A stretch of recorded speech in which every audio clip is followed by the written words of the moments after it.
దక్షుడు నిర్వహించిన యజ్ఞస్థలాన్ని ధ్వంసం చేసి అతడిని సమర్థించిన వారిని శిక్షించి వీరభద్రుడు కైలాసానికి వెళ్ళిపోయిన తర్వాత భయంతో దేవతలు ఋత్విక్కులు బ్రహ్మదేవుడి దగ్గరకు వెళతారు.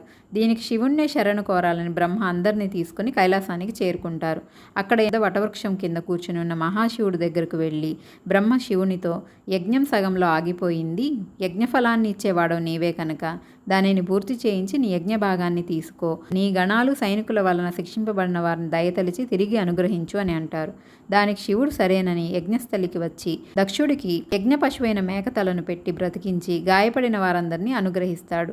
అందరూ కలిసి యజ్ఞాన్ని పూర్తి చేయగా యజ్ఞభోక్త అయిన విష్ణువు సంతృష్టి చెందుతాడు. యజ్ఞస్థలంలో కాలిపోయిన సతీదేవి శరీరాన్ని తీసుకొని శివుడు తన భుజంపై వేసుకుని తిరుగుతాడు. ఆయన దుఃఖాన్ని తగ్గించడానికి విష్ణువు సతీదేవి శరీరాన్ని సుదర్శన చక్రంతో ముక్కలు చేయగా ఆ భాగాలు కొన్ని ప్రదేశాల్లో పడతాయి. అలా సతీదేవి శరీర భాగాలు పడిన ప్రదేశాలే శక్తిపీఠాలు.